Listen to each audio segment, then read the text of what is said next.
Thank you for joining us this morning, and I want to thank all the people on Torah Anytime, and of course my app and Spotify who are actually sending in stories. It's incredible. It's really, really beautiful to see, and we're going to be reading some of them today. This is probably going to be the last Hashgacha Peratis part of the series because it's the last week of the yeshiva, and I guess we'll have to pick it up in Italy. Be'ez Hashem, and we'll have our own Hashgacha Peratis. Really what we should do is, I was thinking, is we should create our own group, a WhatsApp group of Hashgacha Peratis, and whenever something happens, just send it in and give everyone chizuk. Maybe we should do something like that, no? Maskim? He looks like he's maskim. Beautiful, Baruch Hashem. Okay, so I want to do today, unless we get a tremendous amount of more emails coming in the next few days, I guess we'll do this again. Maybe we'll do it, with the with the Vatican behind us, or we'll do it sometimes in Venice, everything going on. This Hashgacha Peratis. Anyway, so let's talk about some interesting things that have been sent in. What's that? Right. Good. Okay, let's mention some of the stories, some of the emails that have come in, and then we'll end Be'ez Hashem with an idea. So, okay. Hi, I live in Borough Park. I met you by your house in Flatbush, if you remember me. Okay. So the story goes like this. My wife lost her phone. I was looking all over for it. It was very embarrassing. She had all her contacts, she couldn't find it. 2 days later, I got a phone call from my sister if I lost my phone. I said, yes. She told me, listen to this. I was taking a car service, a taxi, and I saw the phone on the floor. I wasn't sure if it belongs to a Yid. The battery was out, so I put the power on, and the phone got on for a few seconds, and then it powers off. In that second, I saw the last number was yours. And that was her brother. And he said his wife went into the same car 2 days before. And that's only one of the stories that I see every day. Thank you, Hashem. Keep up your great work. Thank you. That's incredible. Again, small little thing, just to notice the Rabbeinu Shalom's hand in everything that we do. Hello, Rav Wiesenfeld. Hope you're doing well. My name is a 20-something-year-old woman from, I hope I'm pronouncing this correctly, Buenos Aires, Argentina. Did I say it right? Buenos Aires? Gosh. Argentina. Somewhere in Argentina. I listen to the Rav Shiurim wherever I can. I've learned a lot. Thank you very much. Not casually saw the title of one of the Rav's latest Shiurim on Hashgacha Peratis and wanted to share mine. Until December 2020, I was a regular Mora at primary school and enjoyed it a lot. At the end of the calendar year, I received a video about a certain principal, high school principal from America. At the time, I found her brief speech very interesting, and for a couple of minutes, I dreamed about becoming a principal. Maybe in 25 years, I'm still young, and I forgot all about it. Less than a week later, I was invited to serve as a high school menahelet in a very special and famous place here in Argentina. It was totally out of the blue, as I didn't even work there. I have a very strong feeling that Hashem wanted me to dream and imagine myself as being a principal as a preparation for this new and enormous challenge. The hand of Hashem was so clear to me that whenever I share this experience to my friends, staff, and Talmidot, everyone is very impressed by it. Thank you again for the interesting and enlightening shiurim. That's also amazing. Again, the sequence of events, unbelievable. Shalom Aleichem. I would like to share an amazing story with you. When I was a bacha, I was once traveling from the US to Eretz Yisrael for yeshiva. My trip entailed traveling to New York and catching a plane in JFK. When I arrived in New York, I realized I would never catch my flight on time. So here I was, stuck in the airport for 24 hours until the next available flight. I tried to sleep a little, and I learned a little bit, but only a few hours had passed. I decided to go to another terminal that had some shops, maybe I could browse in. When I arrived there was an El Al flight that had apparently just departed, and family members were leaving the departure hall. One lady, a frum lady, noticed me and asked me, what am I doing still here? Which is quite an unusual question to ask someone in an airport. I told her my story and she asked, why don't I stay in a hotel? I said, that's very expensive and I can handle sleeping in the airport. I was a bacher after all. She said, a bacher can't stay in an airport for the whole day. Here, take this money and stay in the airport hotel. She handed me $180 of cash. I told her, but the hotel only costs $100. Keep the change, you'll need it for your trip. What's your name? I said. I want to repay you. She refused to tell me. I was wondering what schus was this from. Then I realized that perhaps it was the $180 my mother had spent to buy an aliyah for my father on Pesach just a week earlier. You never lose from doing a mitzvah. Thank you and kol tov. Isn't that amazing? Beautiful. It's a beautiful idea of Hashgacha Peratis. David, are you with me? David, yeah?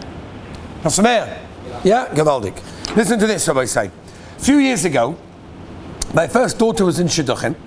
We were at a boy, inquired about him, and were interested in moving forward. Before we were going to give a yes, my husband wanted to run it by our Rav and get a bracha. That morning, my husband went to speak to the Rav. I got a phone call from a Shadchan B with another suggestion. I was about to tell her, no thank you. When my husband came home from shul, I told him about the newest suggestion and said I was going to call back and say, no, not for now. My husband mentioned that the boy's family had already called our Rav, who told my husband before we give back an answer to boy A, we should inquire about boy B. After a few inquiries, we realized it was not for us. I called back Shadchan B and told her it's not for us right now. Is everybody with me? I called back Shadchan A and told her, okay, we want to move forward. The next night, the Shadchan A texted me back with the boy's Dor Yeshorim number. As I was going to call Dor Yeshorim to submit the numbers, Shadchan B, this is amazing, Shadchan B called me back, telling me she did some research and really felt that I should consider boy B.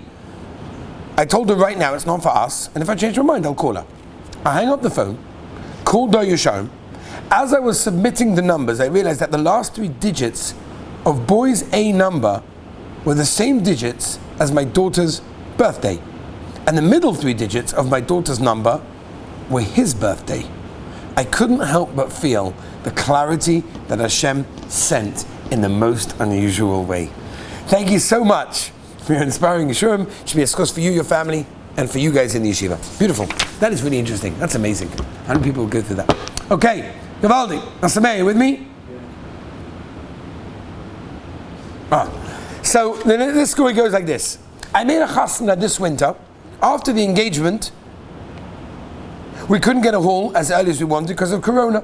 So we had to wait an extra 2 months. During that time, I suffered some kind of slip disc, and I couldn't stand or walk for many weeks. Thank you, Hashem, for making the chasna later. I was able to dance as well. Isn't that beautiful? That's amazing. Yeah? Just to see that little thing.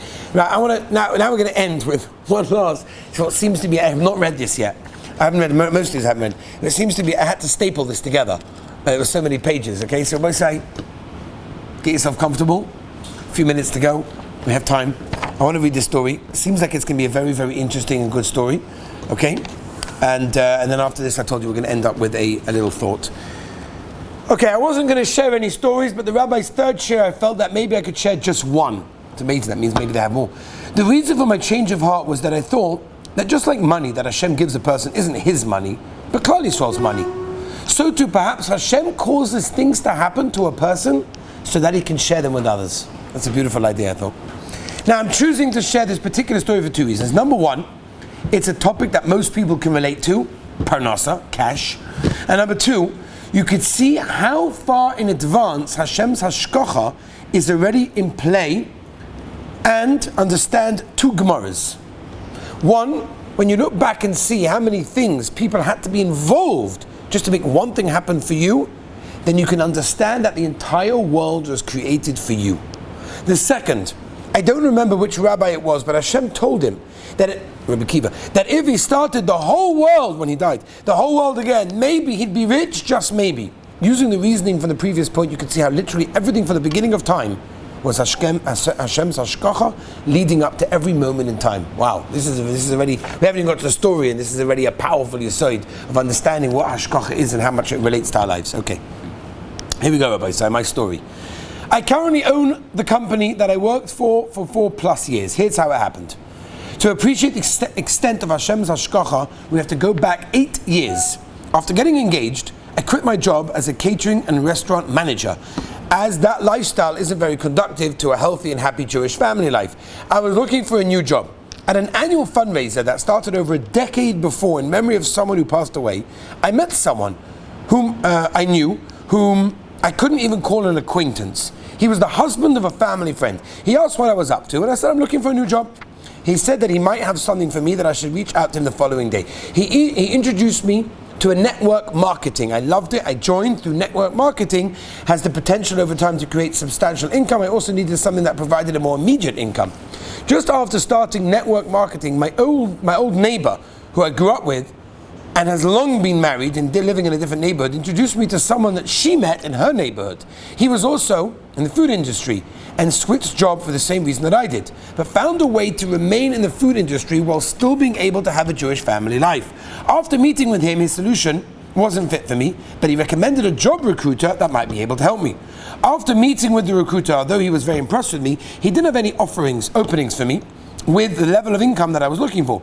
Although I possessed all the traits that the company were looking for, I didn't have the experience and qualifications like college degrees that companies require for the management level position I was seeking. After a few weeks, he finally got back to me with a sales position for an arts and crafts company that paid a meager draw against a 10% commission.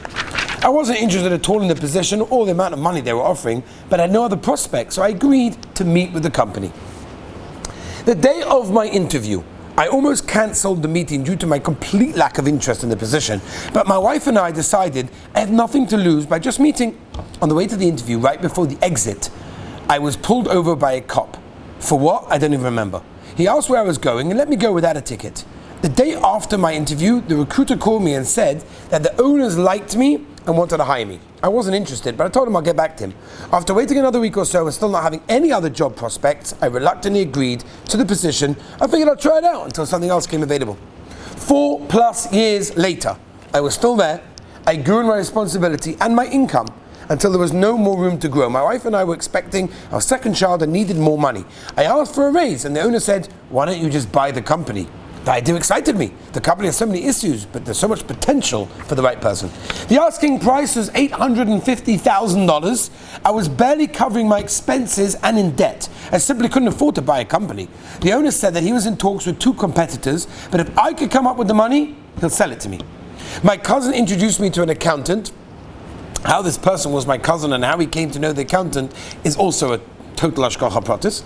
This accountant will be able to help me evaluate the company, how much it was actually worth buying for. Together, the owner and I met with this accountant. The accountant only looks at the numbers. They don't take into consideration potential. Based on the numbers, he said he wouldn't buy it, yet alone anywhere near the asking price. He also said that there's no way I'd be able to get the money I needed through bank loans, and my only shot was from family. I didn't have any family I could turn to, but I wasn't deterred. I wanted that business. Maybe it wasn't currently worth the asking price, but it was an established business and was worth something. I pushed the accountant to give me a number he felt it was worth. He said he wouldn't pay more than $200,000. I went from bank to bank, from loan place to loan place, checked under every rock for money. I couldn't get approved. My search for funds went on for months. In the meantime, the 2 competitors were very interested, but the timing wasn't right for either of them, as they were both right in the middle of their busy season. They needed another 6 months before they could even look into it. Being desperate to sell, the owner didn't want to wait that long, and he was willing to come down to $650,000 for me. He was also willing to take just $300,000 as a down payment and seller financing for the other $350,000. Even with this, I didn't have enough money even for the down payment. With Hashem's help, I finally found a company that was able to get me money from a few different lenders, but still nowhere near the amount I needed. My search for funds continued, while at the same time I negotiated back and forth with the owner to come down even more on the overall price and the down payment. During this time, the owner found an investor who was interested in buying a company. It was now between this guy and me. Whoever could come up with more money would get the business. This investor had no experience in the industry and only wanted to buy the business on a condition that the current owner stay with him and help him until he knew what he was doing, or if I stayed with the company as an employee and ran it for him. The current owner wasn't so interested in staying with him, and I didn't want to just be an employee. The investor was even willing to partner with me 50-50, and he'd put up most of the money. I didn't want to partner either, so the investor backed out. I was now the owner's only prospect, and he wanted out ASAP. We finally agreed on a down payment of just $150,000 to $200,000. Seller financing. Wow, that's a big difference. I was still a little bit short of the down payment. I needed a little bit more time to figure it out. In the meantime, the investor reached out back to the owner that he was once again interested and offered more money than what I settled upon with the owner, but the owner would have to stay on to help him.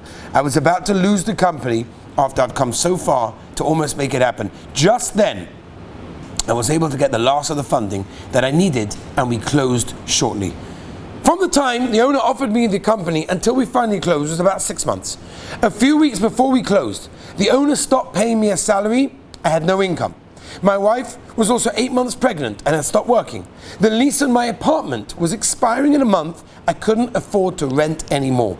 Almost a year before I closed on the business, well before buying the business was even a thought, my father-in-law bought a 2-family home. I spent a year fixing it up. The month before we closed on the business, that house was ready. My father-in-law wanted me to move in rent-free. What hashgacha, what timing. The lawyer that I used to help me with the acquisition of the business was someone that a friend of mine used to work for and highly recommended. About a month after I bought the business, COVID broke out and everything shut down. Most of my customers are school, camps, nursing homes, hospitals, recreational centers, all of which closed. All the business that I was counting on to help me to cover the expenses was suddenly non-existent. At the same time, my wife gave birth. Baruch Hashem, some business was coming in, and I was able to get approved for both rounds of the PPP loan and disaster loan. The old owner was able to qualify for the PPP loan based off his old payroll, and for about 2 months, he used some of the money to pay my payroll. In addition, on all of my loans, the first monthly payments weren't due for the first 3 months, and then they were all offering several more months of payment deferral for those affected by COVID. While so many old and well-established businesses have gone bankrupt and closed due to COVID, somehow my new business is still around. Everything is really up to Hashem and His hands. At any time that it came out in conversation that I just bought a business and then COVID happened, people react, oh, what luck, what time to buy a business. But I tell them it's exactly the opposite. Hashem made the entire process so long, and it finally worked out just as COVID happened. Hashem knows exactly what He's doing, and it does make or it doesn't make sense, but something works out exactly the way it's meant to do. Just one more branch of Hashgacha in this entire tree of Hashgacha. A friend of mine was recently looking into buying a company, and since I recently went through the whole process myself, he called me for advice. I was able to refer to him the same accountant that helped me. It goes without saying that besides for all the ishtadlus that I did to get the business, the entire time I was davening to Hashem for siyata d'shmaya, for guidance, and whatever is best for me and my family, it should work out, and whatever the outcome is, that I should wholeheartedly accept it, even if it isn't what I want. And I also consulted my Rebbe beforehand to see if he thought it was a good idea to buy the business. Connecting the dots, he says. There are thousands of dots to connect, and so many details of Hashgacha that I even left out of this incredibly long story. But here are some of the main ones. How I got into the catering is a whole story of Hashgacha that can go back another 4 years, which would then have to go back to another 4 years. I learned so much from my boss in catering how to run a company. I even use it to run the company today. The fact that I was in catering was what prompted me to eventually quit once I got engaged. How I even met my wife, the reason why I quit catering is the whole story of Hashgacha. The fact that my parents were friends with the girl's family whose husband over a decade later introduced me to network marketing. The husband introduced me to network marketing although he didn't work for me financially. He goes on and on and on, and I can continue, but I don't think we need to. But the Yisod is what he did was he took the most amazing story and he understood how so many thousands of dots were being connected together in his life that didn't necessarily always work out what he thought would be the best. And I think we have to end with this as well. Somebody called me up and he said to me, he's enjoying the series, but maybe you're giving someone the wrong sense of hope, because we're generally sharing stories of amazing outcomes. Look what happened, I found the phone and I made the money and I managed and I got engaged, but not always does it work that way. Hashgacha Peratis doesn't always mean that it ends good, and it doesn't always mean we know and see the ending. Sometimes we don't ever see the ending. Sometimes things happen that we're like, why? But we don't understand because we never got to see the end. Or maybe sometimes it's in the negative also, but it's also Hashgacha Peratis. Everything that happens in our lives is Hashgacha Peratis. Whether we see the end, whether we recognize the good, it's all irrelevant. The main Yisod, what we try to do over here, and Be'ez Hashem, it should be a chizuk for ourselves, and maybe we'll even continue if we get more emails, and maybe continue thinking about different ideas and things that happen in our own lives. But to realize that whatever happens to us, the Rebbeinu Shalom is pulling the strings. We're merely a puppet in this world. The Rebbeinu Shalom has everything cheshboned out from the beginning of time till the end of time, including every moment that we live in this world and everything that happens to us. Whether we see, whether we don't see, whether we recognize or don't recognize, what we have to do, and our obligation, as we started the series from many Gedolim, who said that the idea of Hashgacha Peratis is to give a chizuk and emunah, because when we see that the Rebbeinu Shalom is running our lives, then automatically everything is by Hashem and everything is going to be good. Kol David, Machman Latav. Maybe we don't always see it, maybe we don't recognize it, but we should know the Rebbeinu Shalom is running our lives. We should be zeicher to always see the Rebbeinu Shalom's hand in everything we do. Have a wonderful, wonderful day.